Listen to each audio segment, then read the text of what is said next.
स्वर्गीय संतोष भैया देशमुख यांच्या चरणी प्रथम विनम्र अभिवादन करतो। याच्यानंतर राजे बोलणार आहेत, एकानं सुद्धा जागा सोडायची नाही, कारण त्यांनी उलट केलं। ते म्हणले आधी राजे बोलणार मग मी बोलणार। बाबा, मी राजगादीचा सन्मान करतो ना, मी आधी कसं बोलणार, नंतर कसं बोलणार राजाची? मी जास्तीच बोलणार नाही। मी काय करतोय, काय करणार आहे यापेक्षा माझ्या समाजानं काय ठरवलंय हे माझ्यासाठी महत्वाचं। मी हटणार नाही, हो तुम्हाला शब्द दिलेला आहे, त्यात मी मागे सरकणार नाही। पण एक सांगतो, तुमच्या गोताळ्यात पहिलेच बसलो मी। अरलईच खेसा खिशी तुमच्या, आमचं राहिलं बाजूला। लय अवघड कच काय इकडे। अण्णा तर बोलता बोलता म्हणले तुम्हाला जे ट्रोल करीत होते तेच मला करते। पण अण्णा, मला जे ट्रोल करीत होते ना त्यांच्या आईला घोडे लावित होतो मी काचाकच।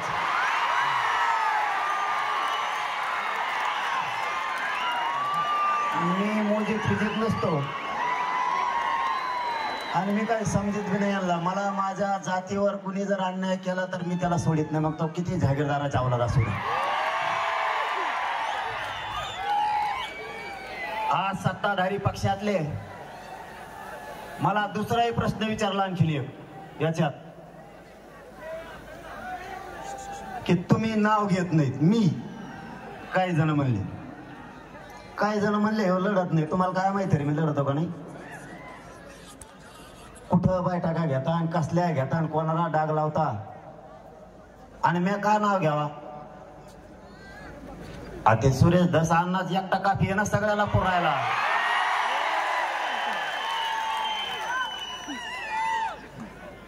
मराठ्यांना एक जाहीरपणानं सांगतो, एवढंच बोलणार आहे मी, याच्या पुढचं बोलणार।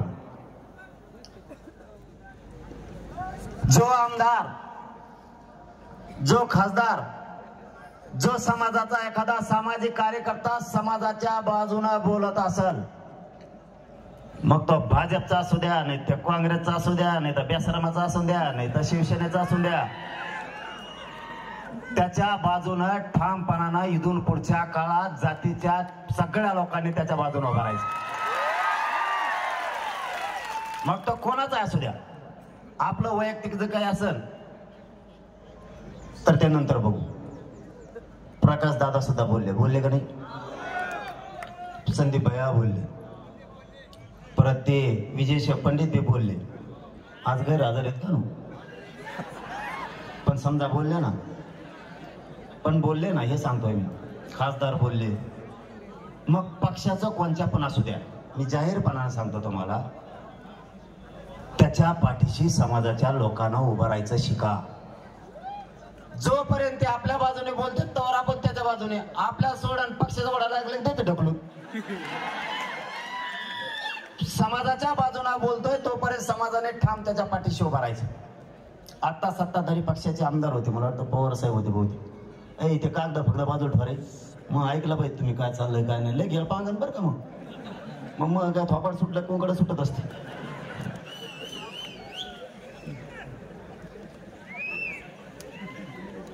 पवार साहेब बोलले नाही रे, आवडणार रे पवार साहेब, आणि माझ्या का पाठ नाही का काय का ते नाव बोलणारे ते बोलले। ते असं म्हणले, आरोपी अटक होस तर मागं सरकणार नाही। सरकार तुमचं मागं पुढे सरकार, सरकार तुमचं सगळं लफडं तुमचं। ते आता नवीन एसपी आलं ते तर कचाकच लोकल धरते म्हणून बरं आहे। आयला लयत नाही फार लागलं दिसत, टंगडीला धरून उडीत कचाकच आणतं सगळं। माझी एक विनंती आहे आजच्या दिवशी, त्याच्यामुळे मी जास्त बोलणार नाही म्हणतो। सत्ताधारी पक्षाचे पण इथे आहेत, विरोधीचे पण इथे आहेत, राजे साक्षीला हे सुद्धा सत्ताधारी पक्षाचे पाटील साहेब सुद्धा। लयच मोठे हो का? तुम्ही एक काम करा, तुम्हीच मुख्यमंत्र्याकडे जा,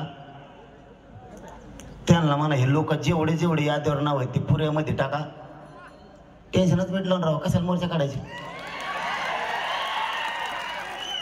मोर्चाच कशाला काढायचे? विरोधी पक्ष बी जा आणि सत्ताधारी पण जा.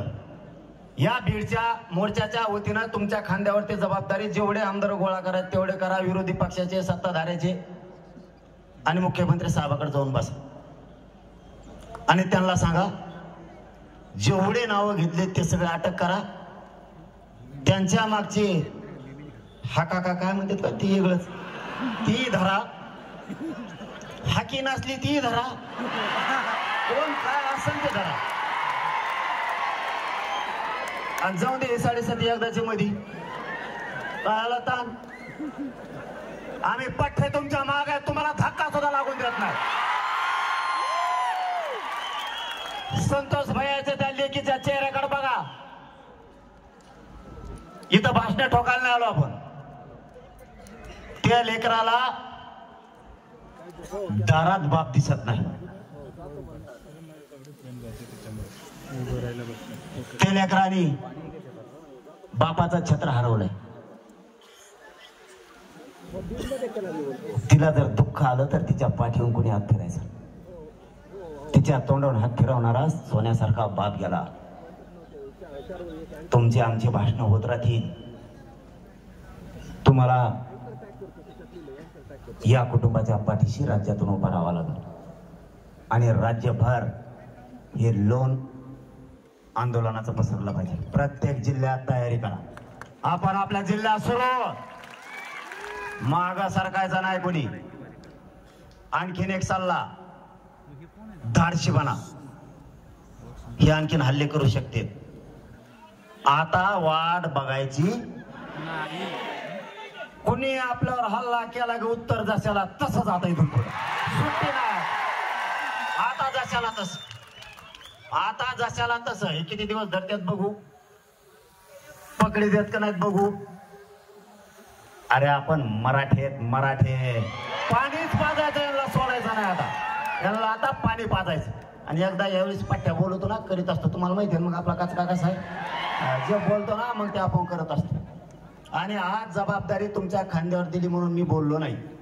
हात जोडून सांगतो तुम्हाला सगळ्यांना, मुख्यमंत्र्याकडे जा, त्यांना सांगा हे उचलून टाका. कोण कोण येत ना हे धरा. हे सापडणं काय लय मोठी गोष्ट नाही. एकही शब्द मुख्यमंत्र्याला बोलणार नाही, जनतेसमोर सवाल नाही. जर नाही धरलं मी कचाकच घोड्याला येऊन बरं का. तुमच्या पायाला हात लावून सांगतो, हे लेकराचं तोंड नाही बघू शकत तुम्ही. तुमचा नेता आमचा दुश्मन नाही आणि विरोधी पक्ष हे का सासरे नाहीत आमचे.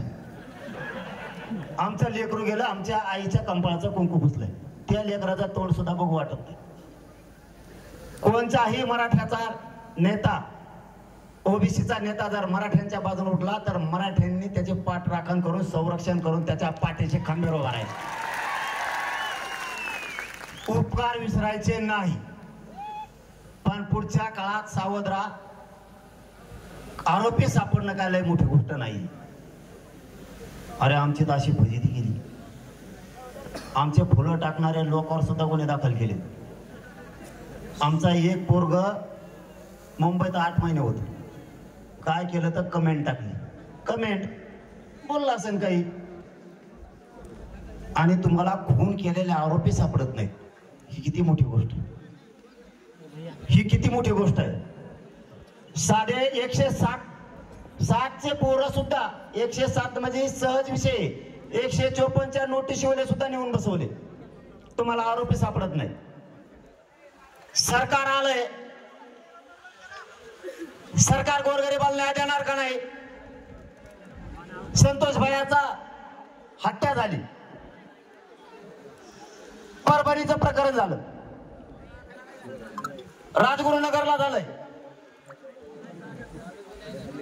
त्याच्यानंतर उरण मध्ये झालंय, काल धाराशिव मध्ये झालंय, आंबड मध्ये एका मुलीला फाशी घ्यावा लागली, तरीही ते रॅकेट पकडलं जात नाहीये.